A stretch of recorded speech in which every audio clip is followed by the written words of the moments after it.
السلام عليكم ورحمة الله وبركاته. عاملين ايه؟ يا رب تكونوا بخير. النهاردة يوم جديد هطبق معاكم صيام متقطع. طبعا انا لما سألت التحدي اللي انتوا عاوزينه من نص الشهر يكون في صيام متقطع ولا لا، في ناس كتير قوي كتبت ان هم حابين يكون صيام متقطع لانه بيفرق معاهم.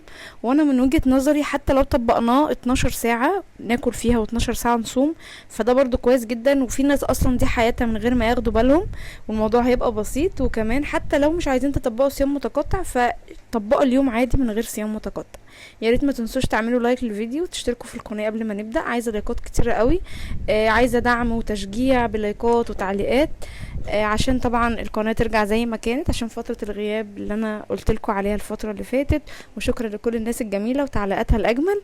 هنا اول حاجه الفطار. طبعا لو هتطبقي صيام متقطع 12 ساعه مثلا ممكن تبداي 10 الصبح وتوقفي 10 مساء، او 8 وتوقفي 8 على حسب.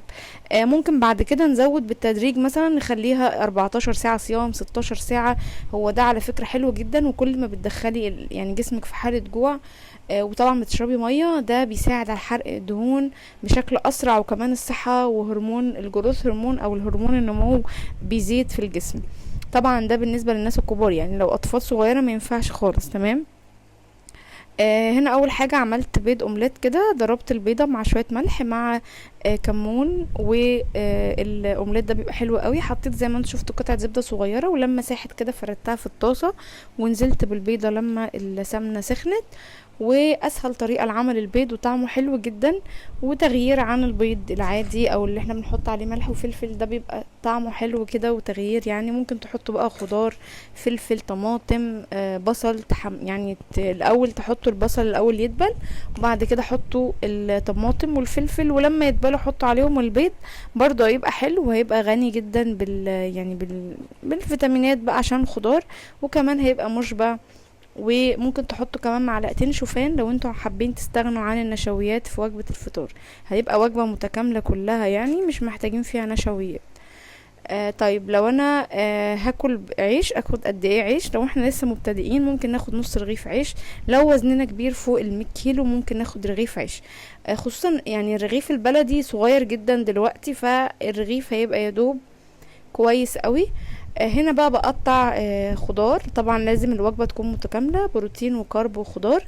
الكربوهيدرات بتبقى بسيطة، يعني زي ما قلت لكم نص رغيف لتحت 100، وفوق 100 ناخد رغيف مبدئيا لحد ما جسمنا ومعدتنا تبدأ تتعود.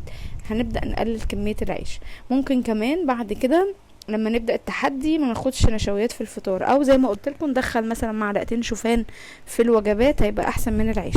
هنا رصيت الخضار وحابه اوريكم الصينيه الجميله دي، انا كنت شارياها ونسيها والله. في واحده بنوته كتبت لي ان يعني حاولي تغيري من زاويه التصوير الاطباق وكده. انا عايزه اقول لكم عندي اطباق كتيره قوي وحاجات للتقديم كتيره قوي، بس والله الموضوع كله اللي انا مش مركزه، مش في بالي خالص. طبيعي الواحد بيمر بظروف يعني، معلش سامحوني. انا هحاول ان انا اغير بعد كده واظبط، يعني التغيير طبعا مطلوب زي ما انا عارفه.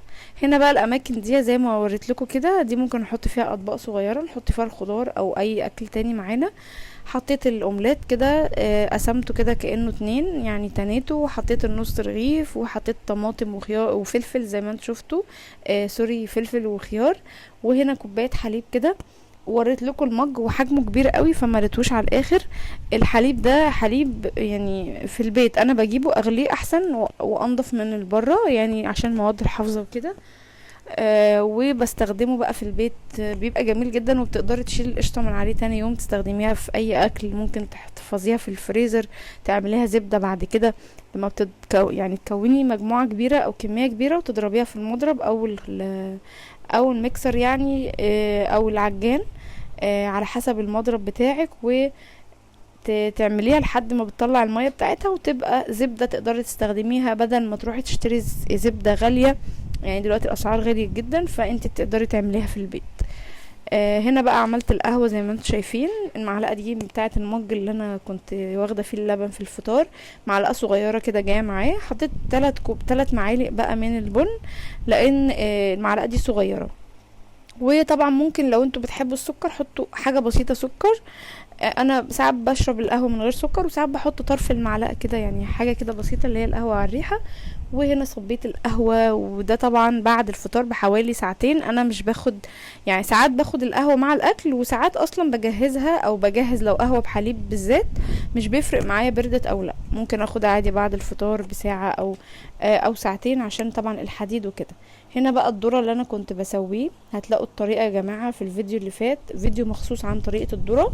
ده ذرة على فكرة ابيض عادي مصري، عملته خطير.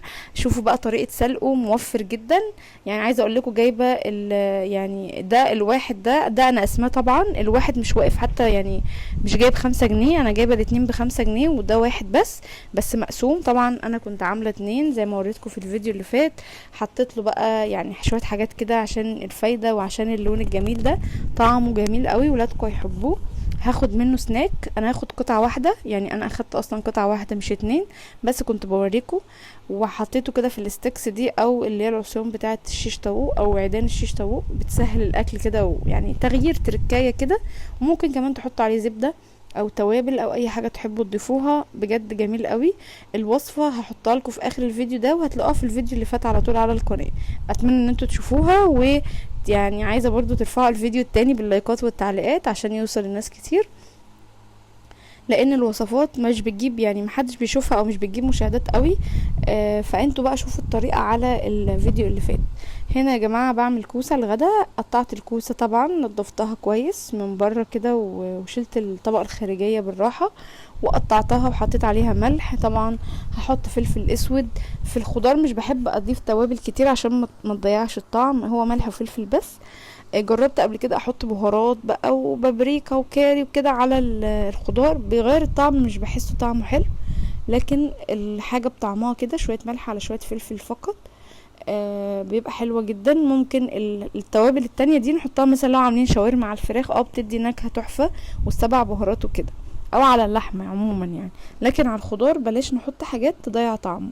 هنا ضفت بصلة مبشورة كده، وهقلب بقى كل ده مع بعضه. بعد كده طبعا الفراخ انا متبلاها كويس قوي، وانا تبلتها تحت الجلد، طبعا عملتها كده بالسكينة ودخلت فيها التتبيلة، يعني فلفل اسود وملح مع البصل برضو، حشيت من تحت تحت الجلد كده، وحطيته على الوش. طبعا طريقتي في تسوية الخضار، انا بحطها على النار الاول تغلي كده، يكون الفرن سخن، اقوم حطاه في الفرن. وهنا كنت بوريكم الرز عاملاه مفلفل وجميل كده، وهنا صينيه الخضار. طبعا الكوسه بتنزل ميتها، فمش بكتر لها في الصلصه قوي لما بحط الطماطم عليها، مش بكتر الصلصة عشان هي اوريدي بتنزل مية، فبنحبها ناشفة كده، ما بنحبهاش فيها مية كتير ومش متحمرة، لا بنحبها كده في الفرن. وهنا كنت بوريكم كمية الرز اللي انا باخده. انا باخد 5 معالق مثلا بالمعلقة العادية اللي احنا بناكل بيها. حبيت اوريكم الخطوة دي عشان في ناس كانوا بيسألوا كمية الرز نحسبها ازاي، هل مغرفة من الكبيرة مثلا اللي احنا بنغرف بيها؟ لا، هي معلقة الاكل بعد الطبخ باخد منها، يعني مش معلقة صغيرة، يعني معلقة حلوة كده مليانة، باخد 5 6 معالق رز، وباخد الخضار والفراخ، وكده الوجبة دي مشبعة وحلوة جدا. يعني عايزة اقول لكم لو انتوا لسه في الاول مش هتكونوا شبعانين قوي، بس معلش يعني اليوم برضو مليان حاجات، يعني في بقى بناخد سناك، في بناخد فطار، بناخد غدا. هي دي عموما دي اخر وجبة هاخدها، لاني انا خدت فطار وخدت قهوتي وخدت الدور ده كسناك، وده اخر وجبه بقى هاخدها واوقف اكل. طبعا الميه معانا، اشربوا ميه، اشربوا مشروبات من غير سكر، قرفه، زنجبيل، ينسون، الحاجات العاديه دي، شاي. بس وده كان اكل النهارده ويومي. باذن الله التحدي انا لسه هعمله، هنزل لكم يوم كده هنشوف هناكل ايه فيه، وبعد كده اليوم اللي بعديه هنبقى اول يوم في التحدي، بس لسه ان شاء الله هظبطه وهنزله لكم في فيديو شرح التحدي. ويا رب كلنا نخس بصحه وعافيه. اشوفكم على خير في فيديو جديد، مع الف سلامه.